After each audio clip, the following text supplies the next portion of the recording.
Bonjour à tous et à toutes, j'espère que vous allez bien. Je m'appelle Emmeline, bienvenue sur ma chaîne YouTube Les Bobines Emme. Aujourd'hui, on se retrouve pour un nouveau projet et nous allons apprendre à coudre un pot à crayon.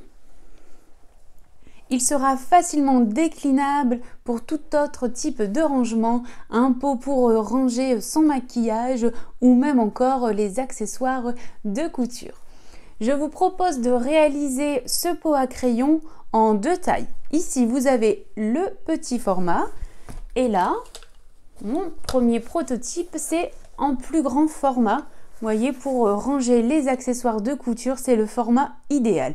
Vous avez tous vos indispensables coutures sous la main en quelques instants. Vous pourrez réaliser ces projets pour offrir autour de vous ou même encore ici en cette fin d'année pour offrir aux enseignants. C'est un projet qui peut rester en classe et qui pour le coup, je pense, pourra faire plaisir aux enseignants. Là, nous allons réaliser le petit format dans cette vidéo. Je vous donnerai en fin de vidéo les dimensions pour réaliser ce pot à crayon dans la taille supérieure. Ce projet ne demande pas beaucoup de tissu. Vous pourrez même utiliser vos chutes de tissu pour réaliser votre version du pot à crayon. Vous pouvez le réaliser dans divers tissus en fonction de vos machines et de votre niveau de couture. Si vous êtes à l'aise avec le simili-cuir, pourquoi pas le réaliser dans cette matière. Ou alors vous pouvez même utiliser du coton enduit pour l'intérieur du pot, comme ça il sera facilement nettoyable. Vos machines à coudre sont prêtes, elles ont été nettoyées, huilées, enfilées.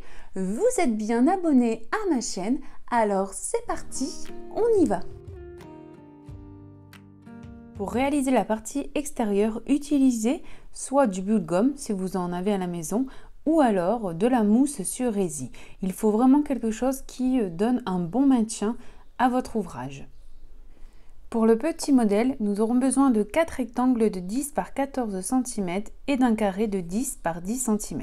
La même chose pour la doublure. Ici, 4 rectangles de 10 par 14 et un carré de 10 par 10. Vous pouvez, si vous le souhaitez, pour un meilleur maintien encore, entoiler votre ouvrage. Ici, c'est de la visseline H250. 4 poches pour la partie extérieure. Poche soufflée, vous aurez besoin d'un rectangle de 18 par 14 cm. Pour la poche plate, 10 par 15 cm. Poche crayon, 10 par 18 cm. Et la poche étiquette, 10 par 16 cm. À cela, vous pouvez ajouter du ruban, du biais, du passepoil, vraiment comme vous le souhaitez, personnaliser vos ouvrages. Pour la partie intérieure, une poche avec 2 rectangles de 9 par 8 cm. Celle-ci serait une poche pour mettre une petite chose, par exemple une gomme. Et pour mettre des crayons, vous pouvez utiliser entre 16 et 20 cm d'élastique plat, largeur 1 cm. Nous allons préparer nos pièces.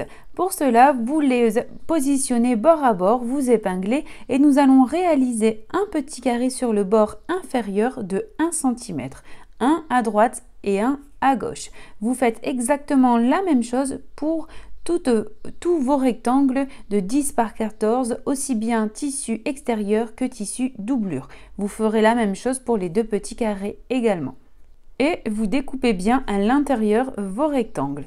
Vous entoilez vos pièces doublure, vous découpez les petits carrés de thermocollant. Pour les pièces de tissu extérieur, vous ferez la même chose. Soit vous cousez à 5 mm des bords si c'est un entoilage à coudre, ou alors vous pouvez aussi bien trouver de la mousse thermocollante pour bien renforcer toutes vos pièces. Nous allons commencer par créer toutes les poches. La première poche sera la poche à souffler. Je prends mon rectangle de 18 par 14 cm, pliez-le en deux, endroit contre endroit, épinglez et nous allons réaliser une couture au point droit à 1 cm du bord. Pour cela, on passe à la machine. Notre machine est réglée sur un point droit, longueur de point habituelle. Ici, il n'y a pas d'épaisseur. Je commence et termine par un point d'arrêt. Prenez comme habitude de toujours aplatir vos marges de couture, vous obtiendrez de plus jolies finitions, soit avec l'ongle, soit avec le fer à repasser. Ensuite, vous pourrez retourner cette petite bande et vous passez bien le fer à repasser pour bien aplatir toutes les coutures.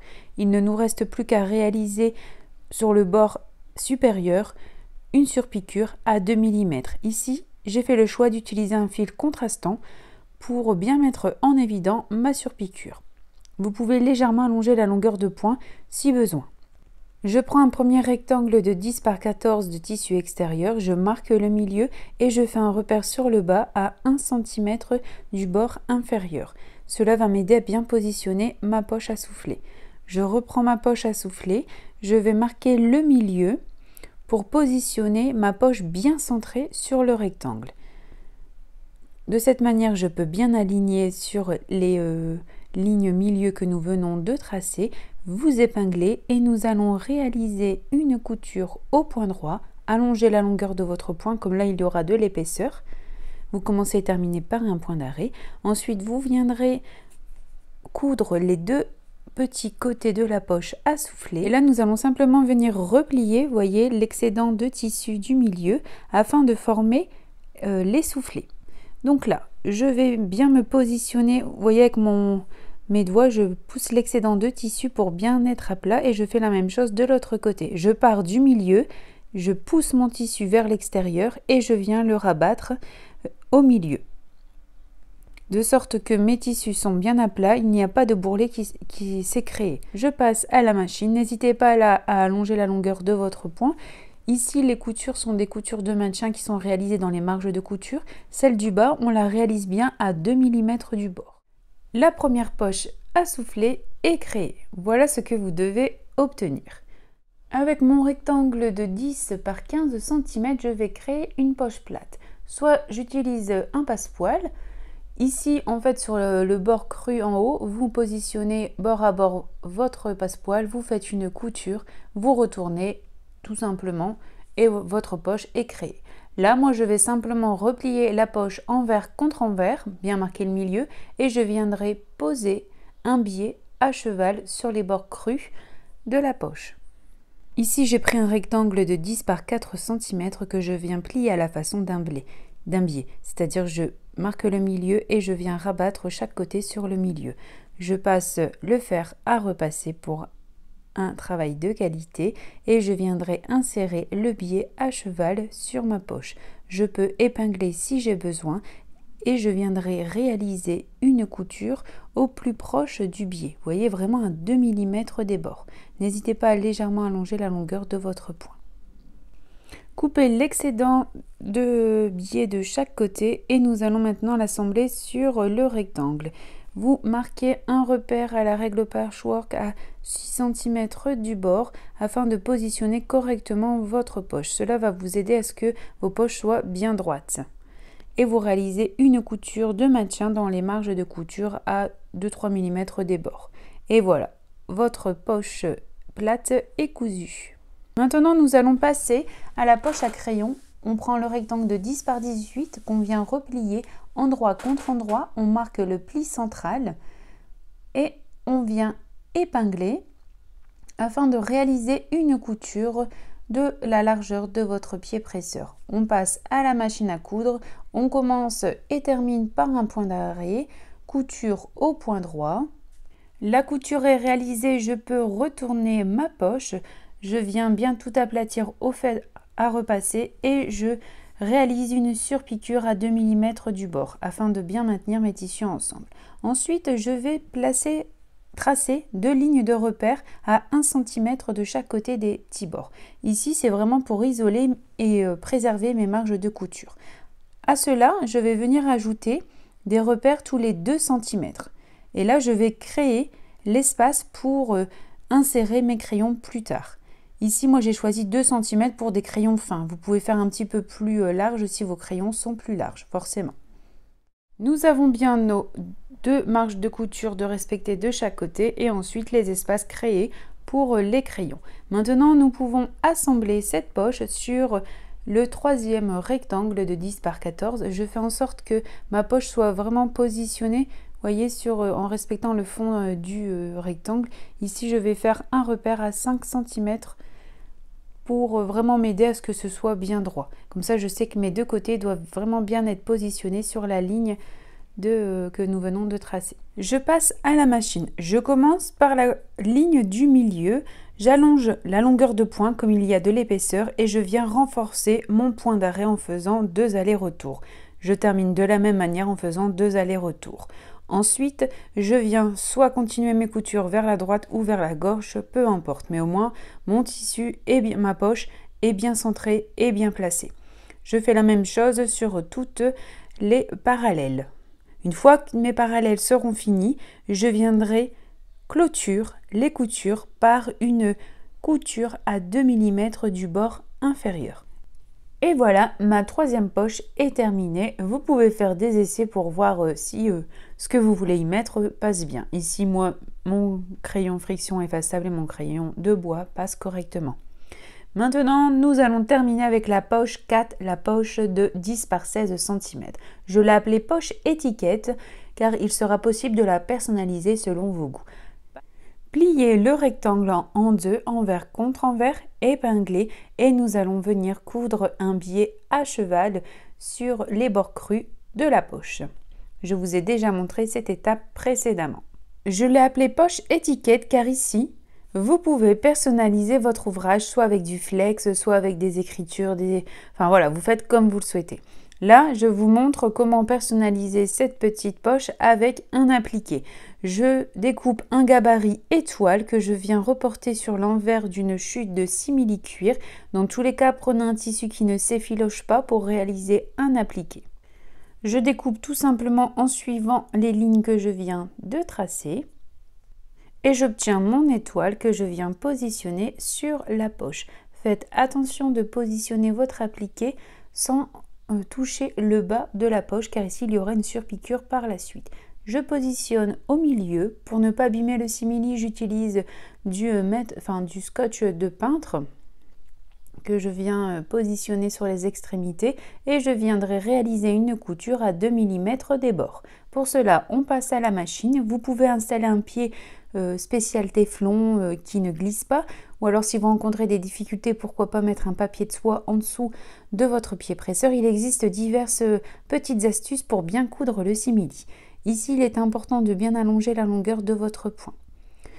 Donc, je vais vraiment me positionner toujours à 2 mm du bord du simili-cuir. Une fois que j'arrive dans la pointe, je lève mon pied et je me repositionne à 2 mm. Si je ne suis pas, je n'hésite pas à revenir en arrière, avancer d'un point supplémentaire pour vraiment être sûr d'être positionné toujours à 2 mm des bords. C'est vraiment ça qui va vous permettre de réaliser une couture précise tout autour de votre motif appliqué. Il faut toujours lever le pied presseur, aiguille plantée dans votre tissu. Ici, pour terminer notre couture, on vient vraiment se positionner dans notre couture de début. Et si vous avez la possibilité de faire un nœud directement à la machine, vous faites de cette manière. Ou alors vous faites votre point d'arrêt habituel. Une fois la personnalisation terminée, vous pouvez assembler votre poche au dernier rectangle. Pour cela, marquez le milieu du rectangle de 10 par 14 pour toujours un souci d'être bien précis dans notre travail.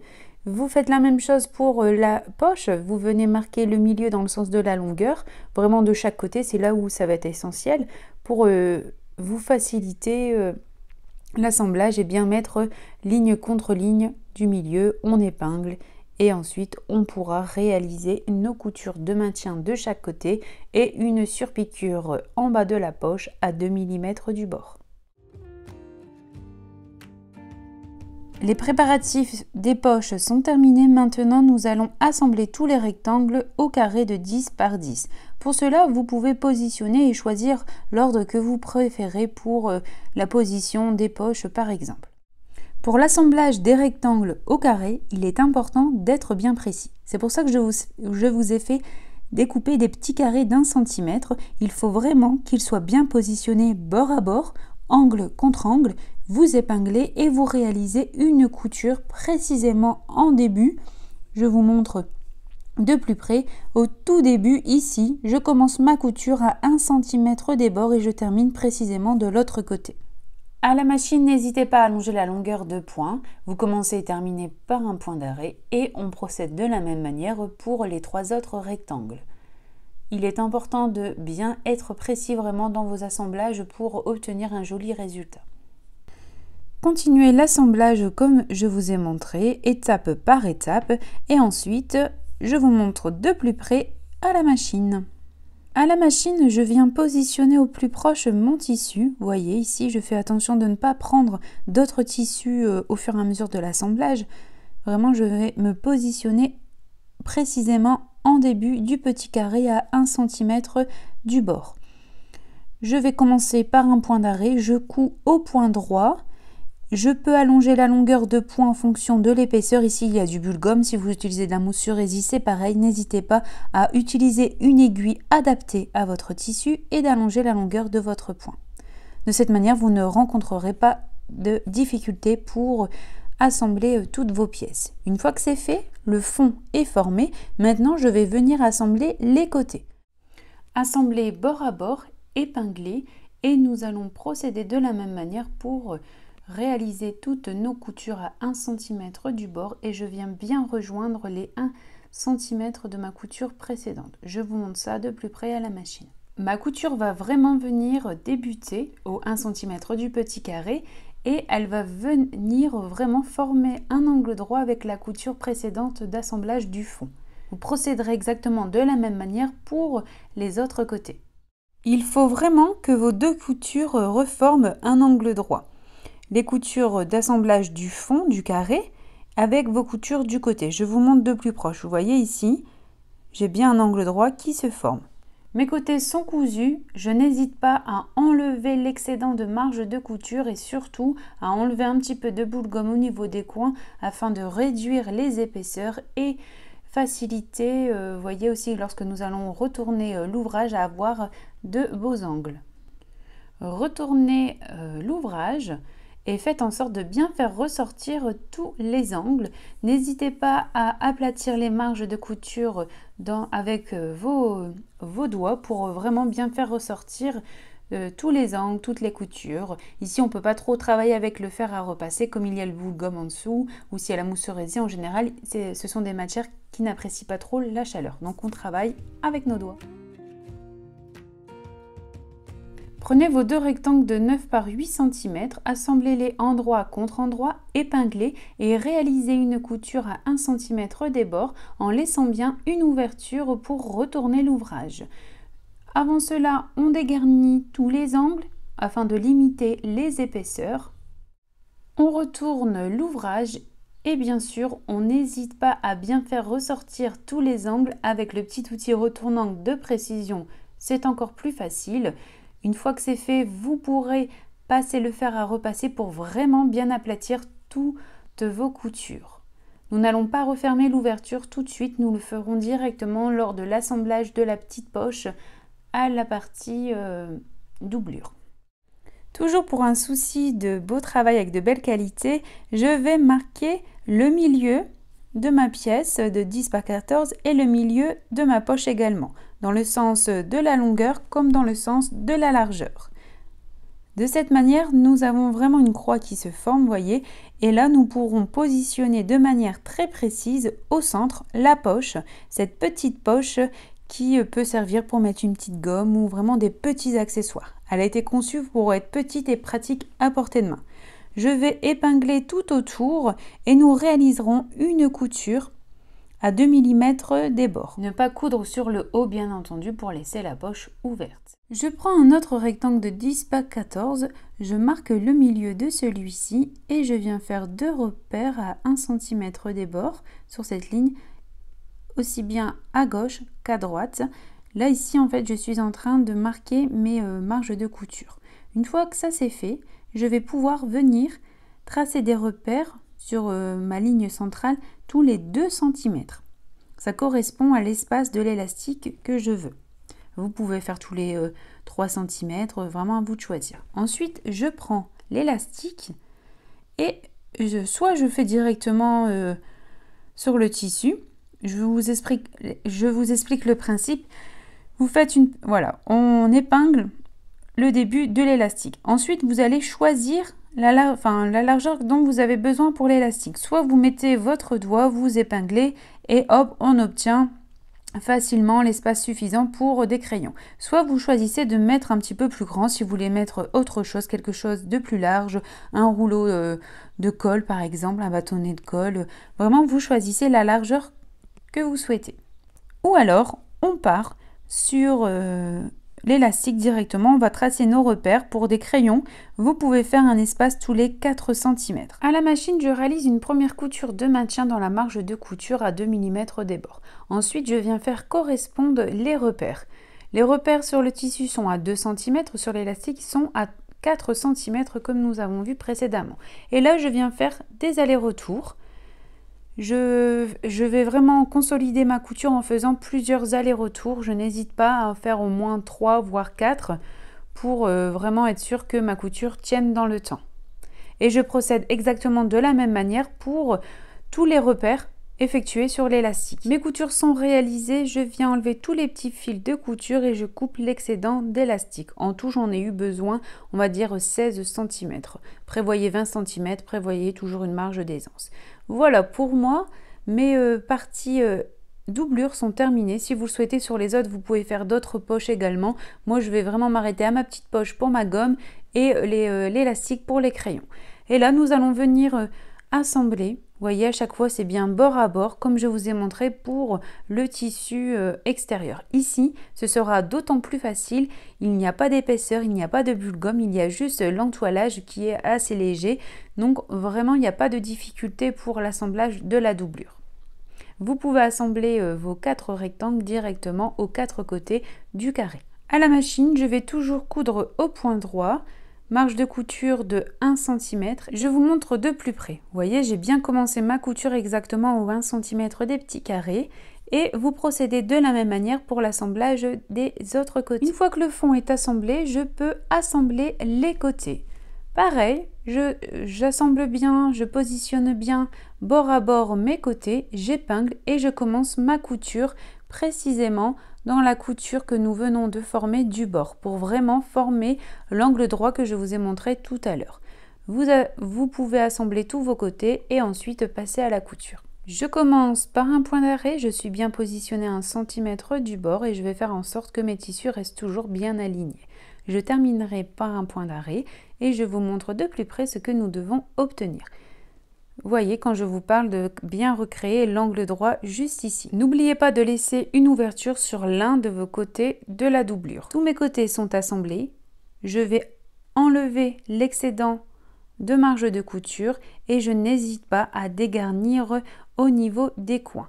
Surtout, aplatissez vos marges de couture, soit avec votre ongle ou le fer à repasser. Ici, on peut se permettre de le faire comme il n'y a pas d'entoilage type bulle gomme, mousse sur rési.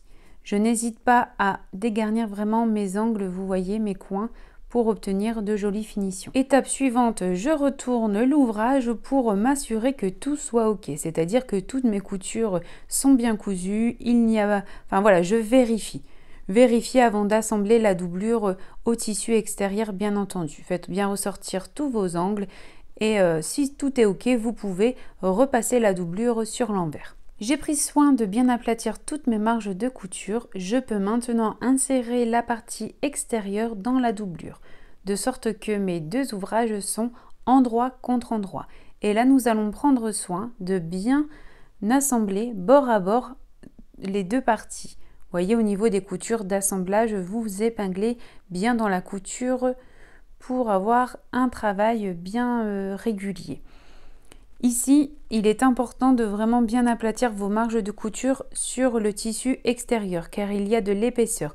Si vos marges ne sont pas bien aplaties, ça va vous créer une surépaisseur lors de la surpiqûre finale. Donc vraiment prenez soin de bien aplatir ces marges de couture. Nous allons réaliser une couture tout autour à 1 cm du bord. En fonction de la longueur de votre bras libre, vous pourrez peut-être insérer votre ouvrage directement comme ça. Moi ici, ce n'est pas possible. Donc je vais remettre mon bras libre de la machine et je vais vous montrer comment je vais procéder pour réaliser cette couture d'assemblage.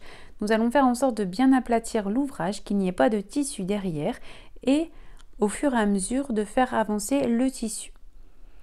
Cette couture est bien réalisée à 1 cm du bord et je n'hésite pas à allonger la longueur de point. Vous savez, il y a de l'épaisseur. Quand il y a de l'épaisseur, j'allonge ma longueur de point. Une fois que j'ai fini de passer mon épaisseur, je n'hésite pas à revenir au réglage précédent pour avoir une couture régulière. Au fur et à mesure, je fais avancer mon tissu. Il faut toujours que mes deux tissus soient bien alignés bord à bord et qu'en dessous, il n'y ait rien. Donc, je procède pas à pas. On prend son temps. C'est pas difficile, mais il faut prendre son temps pour obtenir une couture bien régulière. Il est vraiment très important de bien avoir ces marges de couture aplaties. Celles de la doublure, elles ont été faites au fer à repasser, il n'y a pas de souci. Au bout de gomme, c'est un petit peu plus compliqué. Donc n'hésitez pas à bien insister à ce niveau-là pour qu'elles soient bien aplaties. Si comme moi, une de vos marges de couture n'est pas bien aplatie, n'hésitez pas à prendre l'outil découvite pour enlever cette petite couture. Je trouve que c'est vraiment important que toutes les marges soient bien aplaties. Donc je prends le temps, je découds et je viens refaire une toute petite couture pour aplatir ma marge de couture. Je coupe tous mes petits fils de couture. Je n'hésite pas à enlever l'excédent de marge de couture. S'il y a des épaisseurs au niveau du bulle-gomme, j'hésite pas non plus à dégarnir davantage. Une fois que c'est fait, je pourrai retourner mon ouvrage. Faites bien ressortir tous les angles, les coutures, aplatissez au maximum la couture d'assemblage du milieu, faites bien ressortir les angles de la doublure et là nous allons fermer l'ouverture. N'hésitez pas à vous aider du fer à repasser pour bien la refermer, soit une couture à 2 mm du bord, soit un point invisible. J'ai réalisé une couture invisible, je trouve que la finition sera plus jolie de cette manière. Je peux insérer la doublure dans la partie extérieure, bien rabattre l'ensemble, bien positionner tous les tissus. Le fond, vous n'hésitez pas à bien l'enfoncer, bien faire ressortir les 4 coins. Et nous allons réaliser la surpiqûre finale. Si toutefois vos machines ont du mal à passer les épaisseurs, vous pouvez ne pas réaliser cette surpiqûre. De mon côté, je vais la réaliser, cette surpiqûre. J'ai pris soin de bien faire correspondre mon fil de canette avec le tissu doublure. J'ai allongé la longueur de point, j'ai toujours une aiguille adaptée aux épaisseurs de mes tissus et je vais venir me positionner à 2 mm des bords. Je ne vais pas faire tout de suite mon point d'arrêt, je le ferai à la fin. Lorsque vous allez rencontrer les épaisseurs au niveau des coutures d'assemblage où nous avons justement bien aplati les marges de couture, n'hésitez pas à vous servir du passe-épaisseur, à allonger davantage la longueur de votre point pour passer ces épaisseurs. Vous verrez, ça passe très facilement. Une fois que c'est passé, on revient au réglage du départ pour continuer notre couture. On viendra augmenter la longueur de point lorsque nous rencontrerons une nouvelle fois plus d'épaisseur au niveau des coutures d'assemblage des 4 coins. Prenez votre temps pour réaliser une belle surpiqûre et vous viendrez terminer par un point d'arrêt. Ici, il n'y aura qu'un seul point d'arrêt. Je fais en sorte de bien revenir, que mes deux coutures soient bien alignées à 2 mm des bords. Et voilà, notre ouvrage est terminé. La surpiqûre est réalisée. Maintenant, je vous donne toutes les dimensions pour réaliser ce pot. Le format est, on va dire, 2 cm plus grand. Au niveau de toute la préparation, ça reste exactement la même chose. Avec les dimensions, vous pouvez créer ce modèle ici. Surtout comme là, vous voyez, il est un petit peu plus grand. Il faut vraiment bien penser à renforcer votre tissu extérieur avec soit de la mousse sur résine, de la mousse thermocollante, du bulle-gomme. Vraiment, vous êtes libre d'utiliser l'entoilage que vous souhaitez. Il faut juste qu'il soit bien costaud pour donner un bon maintien à votre tissu.